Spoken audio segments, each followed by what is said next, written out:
right, Michaela, you ready? I'm ready.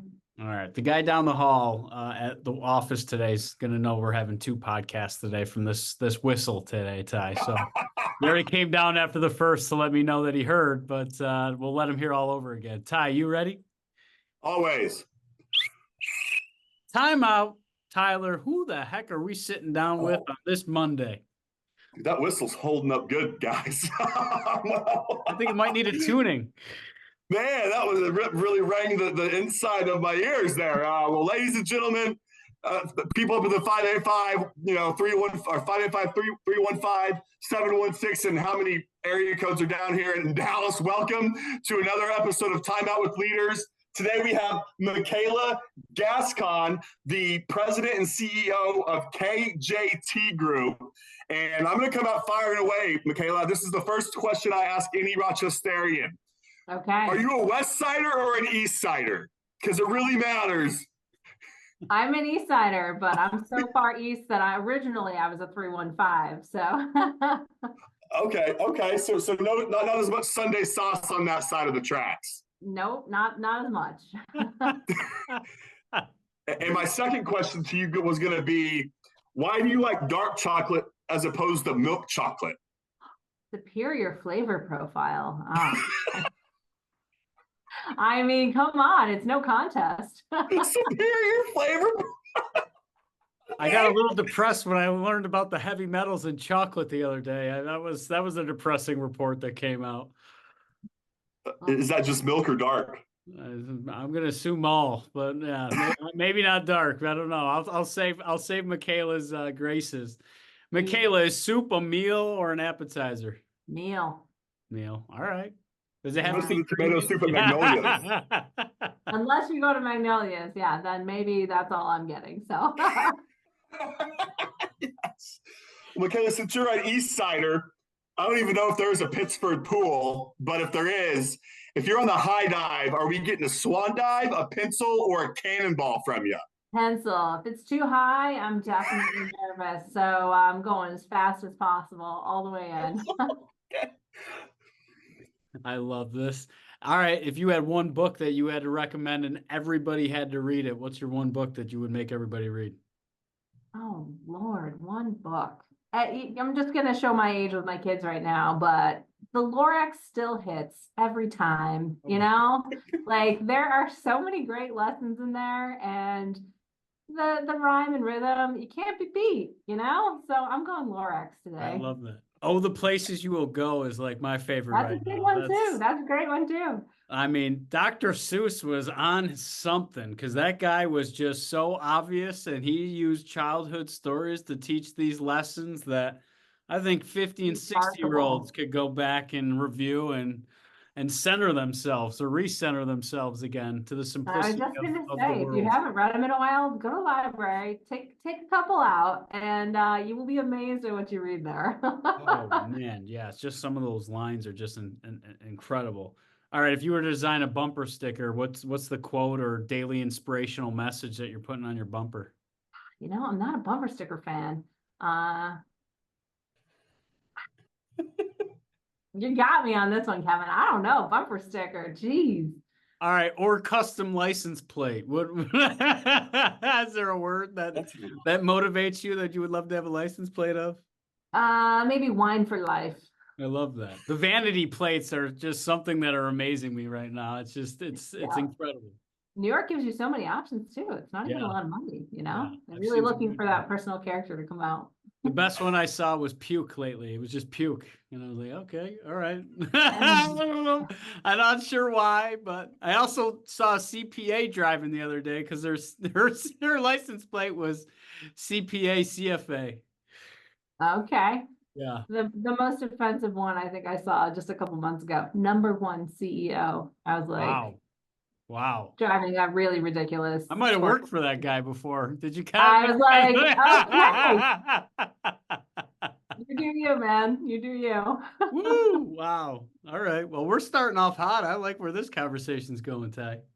Yeah, and I was going to ask you, if we're going to black and blue tonight, Michaela, who are you inviting, dead or alive, to meet with me, you, and Kevin?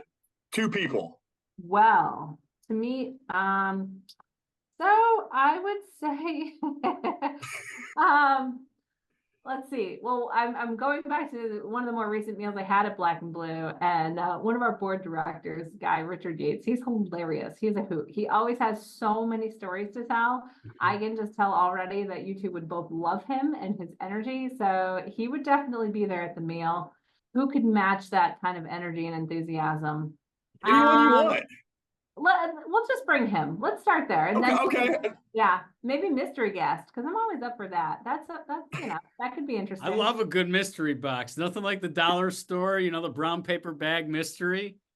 That brings me right back. Yeah, whatever toys of treasures you'll get in that bag. One of the That best sandwiches I ever had was a mystery sandwich in Pittsburgh, Pennsylvania. I'll never what forget it. I was like, I'll take Wow. the mystery sandwich. I was still don't that know like what was on it. Korean It was fried? I still don't even know what it was, but yeah. and I think it was Panani Brothers or whatever that was, or one of their rivals Oh around. yeah. That was in '03. That was back when things were real legit. Yeah. They do Didn't have some any weird things in information on Pittsburgh on anything. their sandwiches. They put fries on there and they do some weird things down there with their sandwiches. Kayla, Go. we have to know what is KJT? What give us the elevator pitch. What do you guys do? How did you start it? Was it something that you always envisioned or did it happen by chance? A little bit by chance. So I was here in the early days. I was actually the first employee. Ken was our founder, so he's the K, the J, and the T of KJT Group. We do research and consulting that informs marketing strategy. So it's funny you guys are asking me about this. I was just talking to my kids about it last night. We do the marketing behind bringing new products and services to market. So if there's a new pharmaceutical or there's a new medical device, obviously, it's a pretty crowded marketplace. You usually have options to choose from. You've got to figure out how to market that to differentiate it.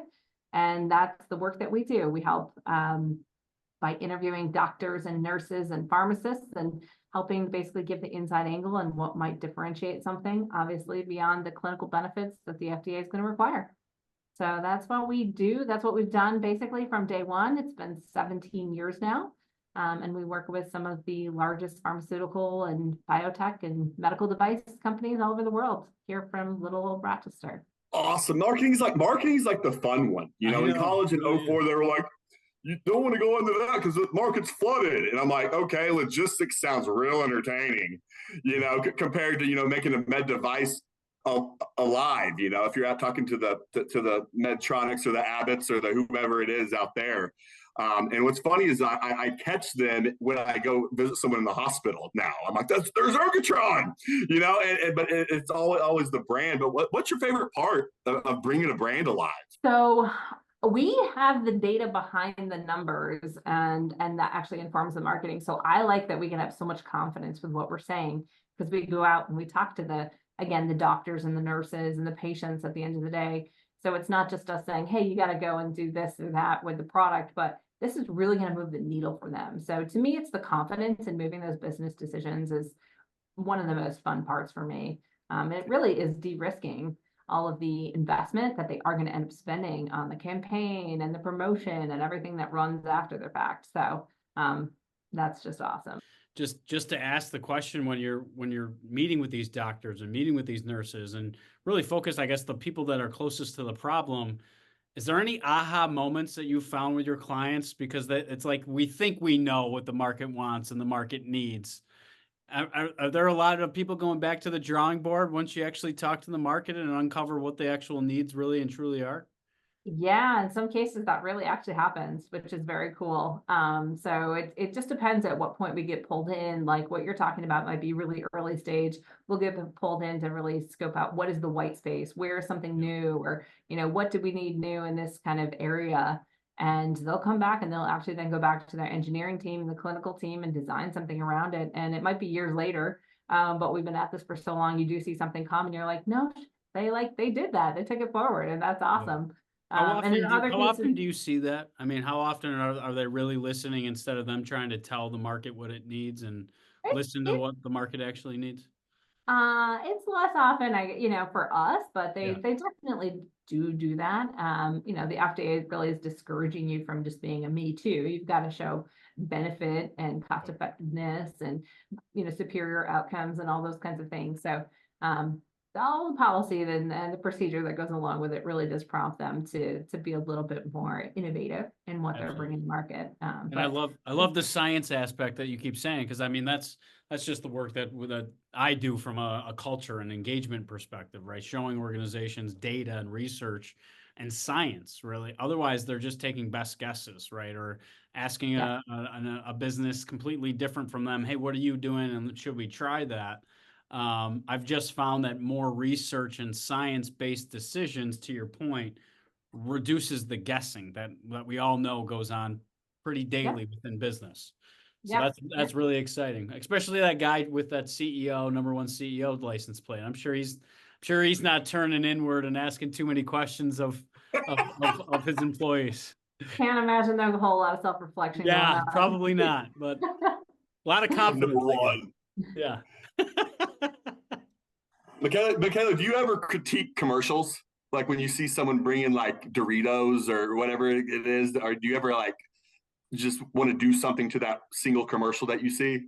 No, I don't get into that as much. I mean, unless it's like a clear miss, that's not really my forte. I'm not as much on the creative side of things, or, I'm not going to come up with, oh, well, if they had done this, that would have been so much better. So I don't fall into that trap too often, but I know folks that it irks them and it gets under their skin, when the really more creative types out there and they can't handle it. And I'm like, oh God, it's just so bad. How can you even watch this? I'm like, it's fine. So you worked your way up, it sounds like, and that's always really exciting when Tyler and I hear that. You're one of the individuals that's more likely to share your failures than just your successes as you work your way up. Yeah. When did you feel like you were ready or worthy? How long did it take you to feel like I'm ready to step into this role? Was it something that you even envisioned for yourself when you accepted the job, when you first started? Yeah, definitely didn't envision this, I would say, in the early days. So it's been quite the journey. So I've worked in all the different departments and through all the different phases of growth through the company. When we started in 2007, and very quickly we're met on with a huge economic meltdown around us. But even through the 08, 09, our company continued to grow like gangbusters. And Ken had a lot of, fortitude to work through those early years. We never took on external financing. We just bootstrapped everything from the day one and kind of took on the risk and reward that came along with that. So it's been a pretty wild journey just as the company's gone through different phases of sophistication, of growth patterns, of how big we are and how many employees we have. And so it really feels like, even though I've been here for just over 17 years now, which blows my mind, I feel like I've actually worked at a couple different organizations during that continuous tenure, just because the company's been at such different places. And with that, I really had the amazing opportunity to work in a lot of different roles. So I ran our operations at one point. I was CFO for a little bit. I ran our research delivery teams. I ran the sales team at one point. Kind of just bobbed and weaved whatever the company needed, depending on where we were and that overall development journey. So, at some point, maybe a decade in, it was like, okay, I don't know, like, how long do you stay at a job, and do you stay, and what's next? And so maybe that's probably when I started flirting with the idea of, would I eventually run the company someday or not? But yeah, it was a pretty natural and kind of organic progression over the years. How much more well prepared did you feel having, I guess, all of that perspective of all these different ins and outs of the business? Oh my gosh, it helps me every day, every week still. All the different departments running up through me and helping to optimize those resourcing and, the financial decisions that have to happen across the company.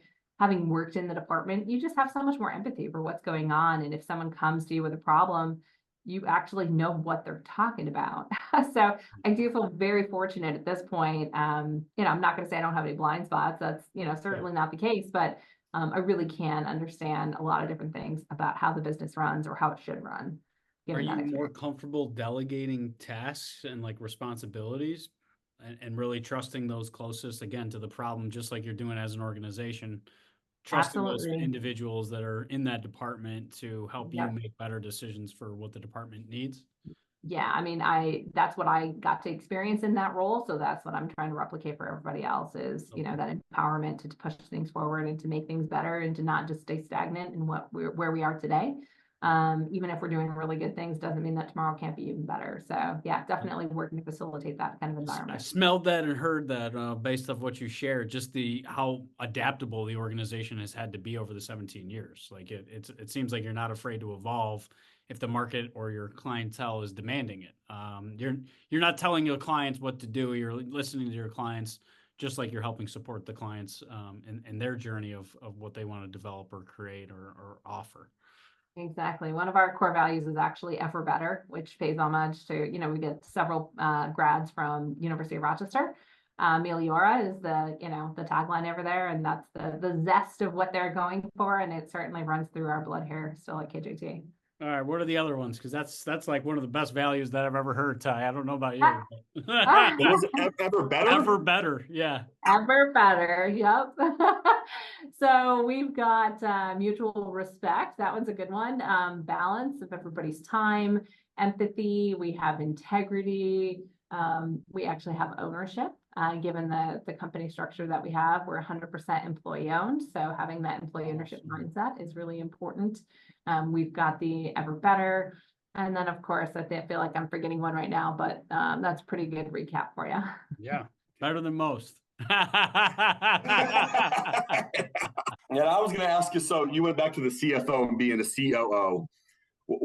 Where did you grow in those times, do you think, to have that vision of being the CEO? Where did I grow or how did I grow? Is that the question? Where and how? When was the day or month or year where you were like, I think I'm going to be the CEO, type vision? Well, I think it was, I had an aspiration prior to it being more clear that it was actually going to be possible, maybe. But honestly, I think I can't say enough about the Saunders program at RIT. Went there for my MBA, and that was really awesome. All the practical work that we did there and the case study reviews, I think that really helped expand my mindset quite a bit around what it really takes and what you need to be to really elevate into that CEO group. Another part is, YPO. I've been part of that organization for the last 4 years now, and tremendous, professional development and exploration through that as well. So you got to really know yourself. You've got to have self-awareness around who you are, because one of the most important things about leadership, I think, is the authenticity in which how you carry it. You have to not just define what leadership style, is out there, but what's really going to come through for you as a leader. And that just takes time and takes a little bit of trial and error. And you've got to figure that one out before you can really elevate into that role. I can imagine. How do you kind of challenge yourself outside of the 9 to 5, Michaela? What? Because those are my favorite leaders that like have other things going, so it's not all just what we're doing. All that, and I've had those, and I love the ones that can tell me when they mess up. I'm like, thank you, man, or what, ma'am, or sir. This is kind of cool that you mess up too. But what do you work on outside of work, or what do you get into outside of work to challenge you? So a couple different volunteer positions. The one I have through YPO comes to mind, and that's really kind of a leader of leaders kind of organization. That's what they're known for, and really working to give everyone placement into forums across the greater upstate region. It's challenging, finding the right fit and the match with no conflict, and really fostering that amazing engagement and opportunity there. That takes a lot more headspace and than I would have initially assumed before I got into that. That one does challenge me for sure. But the other thing that's quite challenging but been pretty rewarding so far is my husband and I own a winery in Mendon, and working to establish that business and get both the viticulture, the grape growing side of that, and the winemaking side of that, retail side of that, all going is definitely it also takes up a lot of headspace, but it has been a really fun journey. And my husband leads all of that, but certainly I get pulled into those parts of that business as well. Do you find that helps you with being at KJT, just because like Kevin and I do some one-offs as well, and it's just for me at least, I realize that when I come back to the day job, it's just all quality compared to like 9 hours or 8 hours of just this. So do you see that's helping you a little bit, getting out and have some fun with something? Yeah, absolutely. Perspective is everything, honestly. You could be having a really, terrible day, or there's something in front of you that you can't quite figure out how to solve. Step back, go do something else, figure out what's going on, maybe at the winery, and what their problem of the day might be is. Yeah, it really, perspective just helps reframe. It also gives you that break and that breather. I think you're just alluding to there. Taking a moment to step away and reframe and come back with, again, just even fresh eyes on something totally helps. So if you're too ingrained in it and you can get a little bit lost and myopic in what you're seeing and what you're hearing and feeling, again, having that opportunity to step away and do something else and then come back, absolutely, it's everything. How many more people are more interested in your winery than your day job? Probably many in my life. I get that. I'm like, man, what I do is sort of lame, but outside of this, people are really interested. Turns out the wine's a little bit more appealing. Awesome. I want to go back to because you said a couple of things and maybe Florida. Are you a vision boarder? I'm not a vision boarder, actually. All right. I was just curious because it seemed like you envisioned this opportunity in this role, right? You put that out there in the ethos or in the universe before you even knew it could be potentially a reality, and then it happened. That's why I wasn't sure, like, when did you make that determination? Because it was probably sometime during this journey of finding self. So maybe a twofold question, but how did you find yourself too at the same time? And setting intention and knowing where you want to go, which is the same essence of what you were just talking about, Kevin. So you've got to have that time and that space to, again, quiet your mind and Tyler, like we were just talking about, taking a moment to step away and reframe something. That helps in a lot of different ways, but just trying to, dip your toe in the water, even like when I was COO or when I was even president, there are different responsibilities than in prior roles, and seeing if you even like it. Just because you've worked your way up through the ladder doesn't mean that you're going to like the next rung. And you've got to be really honest with yourself around what parts of the job you're liking, what's really filling your bucket, what's draining your bucket. And then can you find that right balance, again, within the role with what the company needs and what you need. And we talk about the trifecta here a lot of what does the enterprise need? What is the employee interested in? And then where are the employee skills? You've got to get all three of those things to match in the ideal world. So as many times as we can make that happen, then, the company will be better off and the employee will be better off too. I love that. Yeah, intention drives attention. That's one of the things that I learned, and it's pretty powerful once you look at that. And like you said, perspective is everything. You've now had the perspective of multiple roles, multiple expectations, multiple responsibilities, and expectations within those roles or function within the business. What is something that surprised you when you became CEO that maybe you had the wrong perception of, or making the wrong assumptions? What was something that was, I guess, your aha or moment of clarity as you assume this role? I think because of how many years I'd been at the company, I kind of thought it was going to be more of the same. And in some ways, again, as the president, I dipped my toe in. I didn't give it enough gravity of how different the role really would be.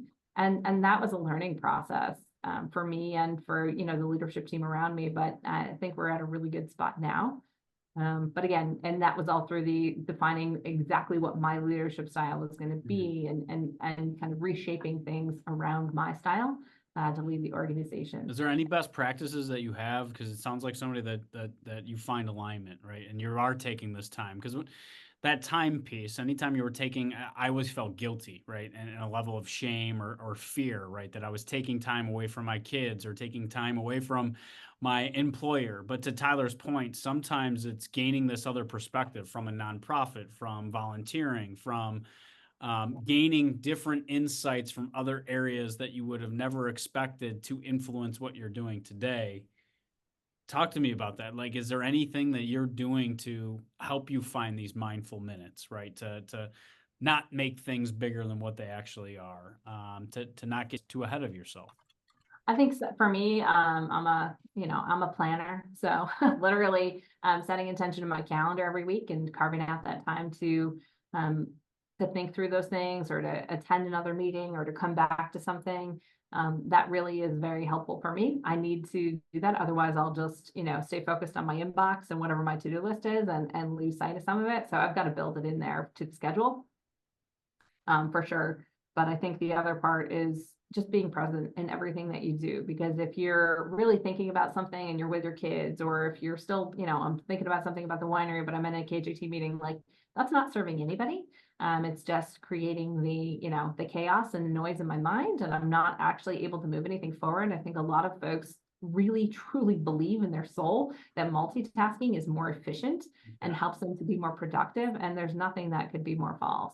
Yeah. So you've Same got thing with procrastination. I thought procrastination was my superpower too. Yeah. So it's just really cool to just hear you talk like this, because I mean, being a planner, if I don't have a date on my calendar, it's not happening. So I had to do that same thing, knowing some of my, I guess, trained or nurtured habits or tendencies, that I just started booking dates and times with myself, just like I had always, I guess, conditioned myself. My calendar really was my life, sadly. As much as I'd like to pretend that it wasn't. And I think I found a fun way around some of that we're talking about. And I kid you not, I do the practice of just do it now type attitude. And what I've learned is I don't have a to-do list half of my days, because they're kind of already done. And I was not like that by any means, by the way, y'all. I would like pack my things up, and then I wouldn't keep a commitment, which I think is the number one golden rule in life almost, just keep your commitments. And people are like, that sounds easy. I'm like, have you tried it? Because it's pretty easy to just say, I'm not going to do that. Yeah, but if you have a huge list, you can use it as an excuse, that's the I could have taken 15 minutes and just done it now. And I was going to bring up something else about doing other things than just your 9 to 5. There was a book called The Art of War I read a while back, and it was just this jujitsu or whatever, like Japanese ultimate trainer of jujitsu. And he would make his kids go do other things as well. And they were like, but we're learning this. And I was always very obsessed with basketball, for instance, like overly obsessed, but I think the more we can get into, just kind of carves us in a different way, carves out some fun stuff in us, like your winery. Okay, I can't, that's got to be a light in your husband's life. Who do you look up to, like as another CEO or as another leader, like locally? Who in Rochester specifically do you really look up to and say, I want to be like that? Because I think it's very important to have some physical people in front of us sometimes to be like. Comes to mind, Kimberly Jones. She's the CEO over at Butler Till, and they're similar only because they're also 100% employee owned.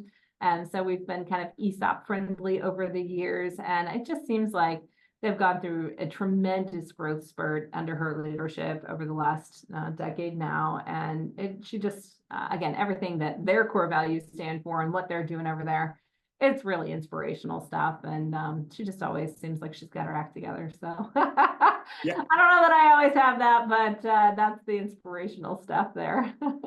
That's awesome. I kid you not, when I was working at Bright out in Victor, Bright Computers, I would have a list to call. And I kid you not, Kimberly Jones was on the list like once a month.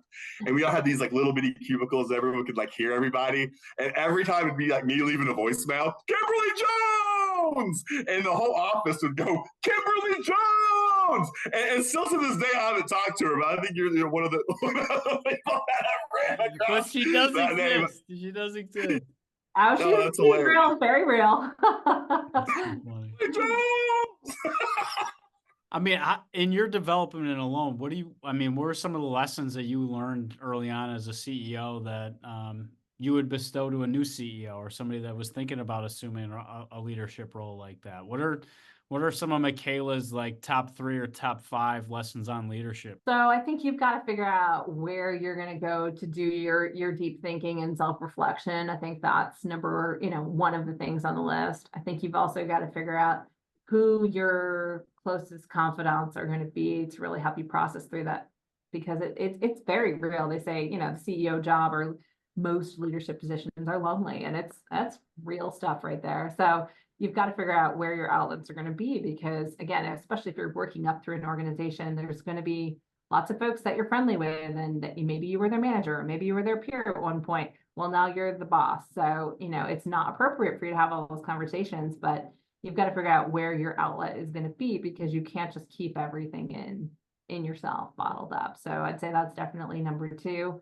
And then figure out how you're going to keep a pulse on the business, because again, everybody acts differently around you, whether you want them to or not. It's one of the things that I struggle with the most in this role, honestly, is I just wish everybody acted the same, even if I wasn't in the room or on the call or whatever. It's just not possible. Whether it's, my personality or theirs, you don't get to that ultimate open state of vulnerability with all parties involved. Another thing too, I'd say, is maybe just figure out how to stay grounded, or what's going to ground you. I already brought up my kids. It's hilarious because I was just talking to them last night about what I do. And until last night, I honestly believe that one of my kids just thought I was a secretary, because he sees me on the phone and on the computer all the time. So we finally sat down and he was like, what do you actually do for work? It was a very enlightening conversation. But again, kids, or if you've got someone else in your life who could just humble you, those are awesome. So you got to keep those people around. That's awesome. And how simple they can put it too. It's some CEOs we meet, like I'll ask them, what does this do? And I still don't know after they tell us, And then I ask them another time, and then to kind of get to the simplicity of it, because some of these buzzwords just throw me way off. You start reading like the first line of what people, it's all the same, and then you get down to it. But you did it very well, Michaela. The med device marketing, I make these companies more known in a way, right? Or this product, to pop a little bit. Exactly.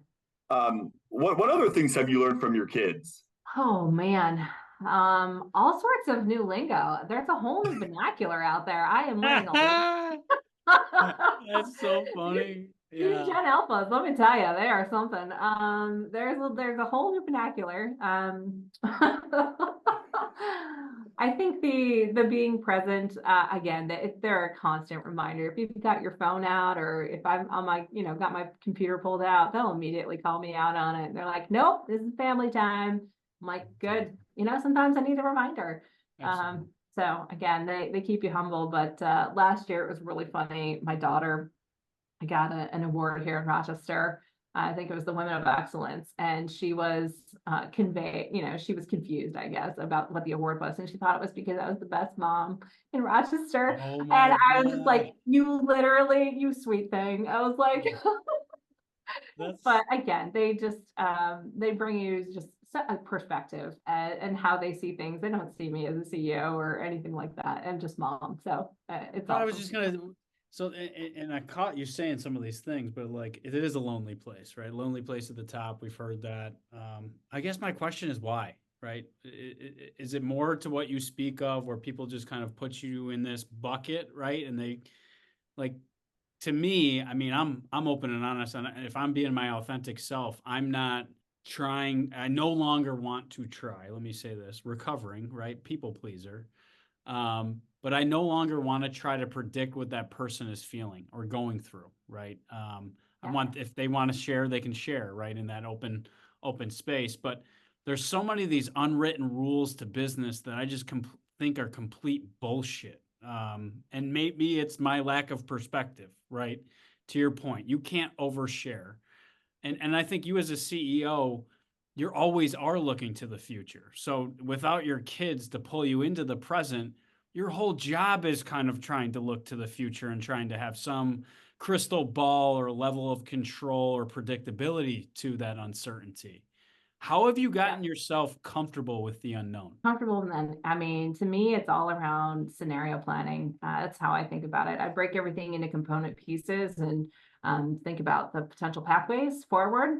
And then again, just apply some rigor to that around the likelihood about different outcomes and what's the benefit or what's the risk to the business. So to me, I do a lot of scenario planning or playing different routes out and then figuring out, okay, if this has a really positive outcome but not a negative outcome, like how much do we want to push on that versus if something really has a potential hugely negative outcome.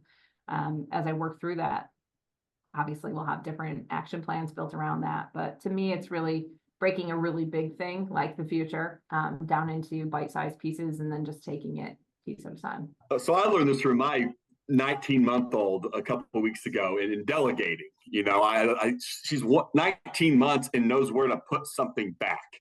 you know, and I was like, oh my goodness, a 34-year-old could probably do this, you know, in the business sense. Two questions. So how do you keep your team fired up over there? Because, you know, I view you as the head of the household, you know, when it comes to your business.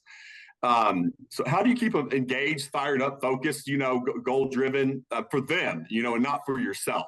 Yeah, we lean pretty heavy into those core values I talked about earlier and giving folks the positive reinforcement we've got through our HRIS platform. We call impressions, but for each of the core values. So you basically get this little positive reminder every time you're displaying one of those core values. And it's amazing. You know, it's a Pavlovian, you know, technique, if you will, around just that positive reward for the behavior that you're looking for. And I mean, it's just basic psychology. It works. And again, you get that good juju flowing, and then there's the good vibes of, hey, you know, like my colleagues are appreciating me, and it just all really manifests itself and creates really positive energy through that. But it's, you know, it's been challenging. We used to be a mostly Rochester-based company. Now we're majority remote work. And, you know, finding the systems and the processes and the ways that you can recognize and acknowledge your colleagues for good work and for, you know, constructive feedback as well. It's different in a digital world, but we're trying to figure it out, again, piece by piece. Do you think acknowledgement's probably the one thing most employees want, or what, when your experience, what does an employee really want besides like a foosball table or a ping pong table in the break room? Besides snacks and beer, yeah, what do they want? Yeah. Yeah. Besides not to work. No, I'm just kidding. I've seen the foosball table, and it's like, hey. Yeah, I think it gets back to one of the earlier things we were talking about, empowerment and autonomy to do good work. You know, they don't want someone looking over their shoulder. They want the space to accomplish something. You know, we employ reasonable, educated adults who are looking to be able to demonstrate their worth. And again, showing up in a respectful manner. Everything we do is really team-based. So there's a really important critical team component to all of the work that we have here. And just making sure that you've got those open lines of communication and everybody knows what their role in the project is, and you can have accountability around when things are going well and not going well. And I want to go back to what you said, is like, how do you effectively lead others if you can't even lead yourself, you know, and putting yourself really at the center. And I had to learn that, you know, I was a helper, but an over-reliance on helping and an over-reliance on work to feed and filter into that distraction. Less time, to your earlier point, Michaela, to have with yourself, you know. But I guess, how do you as a leader, as you get to know yourself, right, your preferences, your expectations, your insecurities, how do you prevent yourself from projecting those onto others? Because that's really what I've seen, is the people that aren't in tune with who they are, and they just continue this cycle of being hurt. Consciously or subconsciously, they continue to hurt others in the way that they've been impacted. How have you stopped or prevent yourself from projecting those insecurities or those differences? Yeah, I think there's a couple different things. Like, insecurities are different than a pet peeve. Like, if it's a pet peeve or something like that, I call myself to the carpet. I'm like, just so you know, this is an Achilles heel for me. If I, you know, like, wig out one day on this, like, this is why. Like, and do that before you get to that day, right? Like, just know this is gonna like ring my bell. So, and then when it happens, like, okay, like, this is the day. Like, remember we had that conversation? Like, this is where we are right now. So they can remember too, but own it, you know. Again, like, sometimes you can't get over whatever that pet peeve is, and you're like, oh, again, like, you know, I made myself clear. I told them that this was my thing, and they're still doing it. Like, well, and that's not usually, you know, they're not intentionally doing it. But really owning that. And I think, you know, it's the other question you asked, Kevin, around like an insecurity or something that happened to you, how do you not just repeat that cycle? I think, again, a lot of it just comes down into awareness and trying to empathize with, you know, how you might be doing something and the position that puts somebody else in, or what they might be thinking or feeling about this situation. And again, I'm, you know, a super direct communicator. Anybody on the team will tell you that. And I'll just ask them, like, hey, like, did that come off okay in the meeting? I was thinking about it a little bit more and processing it. I just want to make sure, like, this is my intention of what happened. Like, is that what you heard? Or is that how you interpreted it? I love that, because that's a so many great times, call. I know so many times people are like, oh, well, This is my intention, but then they'll never ever tell you what the intention actually, we're intentionally doing this. Okay, well, what is the actual intention and what are you trying to accomplish? And that's, I just like defining your keywords is what I put to Tyler's earlier point. Sometimes we get in this keyword thing, but you just define what it means to be vulnerable and transparent and provide clarity that most otherwise we're just guessing, right? And then we'll have an overreaction to something that was maybe a smaller reaction, and now it's like, whoa, that is a button I do not want to. And then we go and assume without asking any more questions, right? It's like, oh, that's I better assume, I better play it safe, and that's what I've really seen is building these teams. It's like not afraid to fail or not afraid to give that CEO that feedback, especially if you're asking for it and willing to listen. Absolutely. Yeah. Always, my door is open. My figurative door is always open. Always happy to listen because again, all you could do is learn from it. Yeah. And I mean, I'm a big believer. I'm a big coacher on feedback. I mean, nobody can change unless they know what they're doing and how it's either, good or bad. Yeah. And you can't expect a different outcome unless you've shared how it's really impacting you. Definitely. And I hear your open door policy. I've heard that so many times, but there's people's doors that I was not walking into because that was like just the flavor of the week. They were told in the last leadership class, like, hey, you got to be available. But to your point, like feedback to them was like eating glass. So if you're open to it, like that is a true open door policy, in my opinion, when you're open to giving and receiving feedback and factoring that into your decision-making habits. Yeah. Yep, exactly. And I can't imagine how valuable you are there, Michaela, just from your whole journey. Like we keep talking about, from the CFO to the COO, now the CEO. I don't know many CEOs that have done that, to be honest. On me and Kevyn's show, we're over 100 episodes now. But I was going to ask you, what's one thing your employees don't know about you? Maybe they wouldn't know that I was a cheer captain in high school. Really? Some might know that. I think a couple might know that. I don't think that's well known.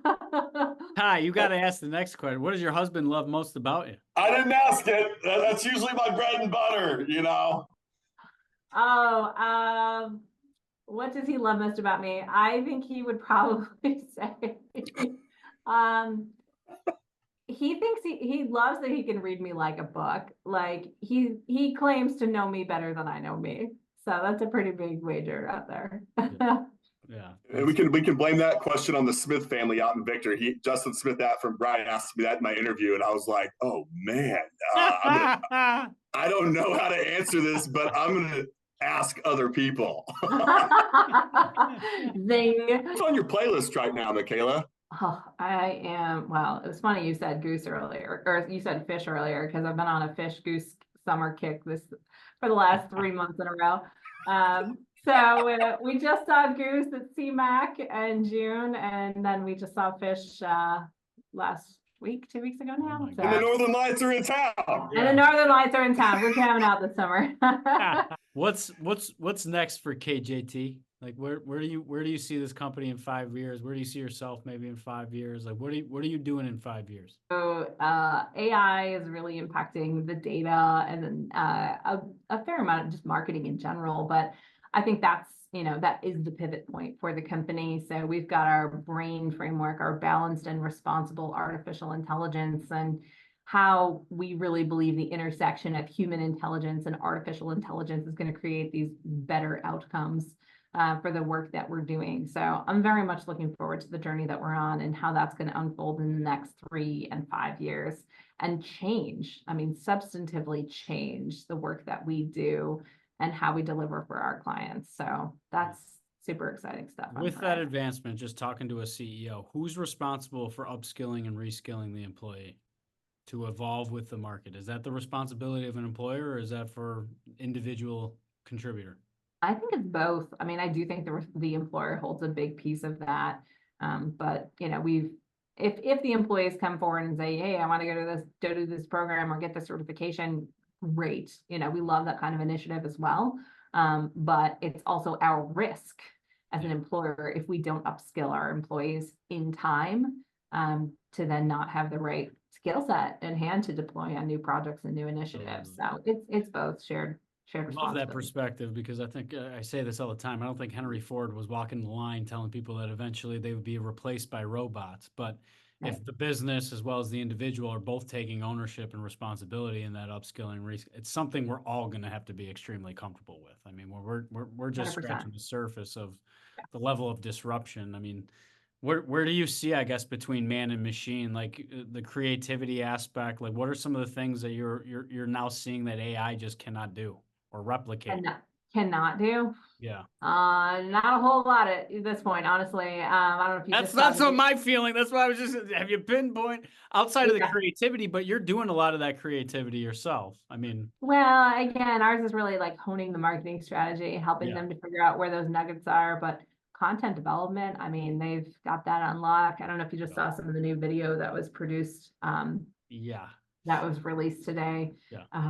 But yeah, it's just moving so quickly. And again, I think there are benefits from a brainstorming perspective or content drafting, you know, that kind of stuff, where it's already just in lockstep. There's a lot that can be missed, but frankly, I think a fair amount of that is due to human error, prompting incorrectly and looking for the wrong information and then just blaming the model. So we don't have to get into all of it today, but yeah, it's we're going to be on an accelerated crazy journey here. What videos were released today?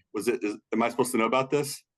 Let me see if I can quickly find the name of the platform. It's a new platform that was released. Oh, I check this stuff out all the time. I don't, there's more stuff coming out by the day, but there was the ability to upload videos and have a read and basically transcribe what's happening within a particular like action within a video.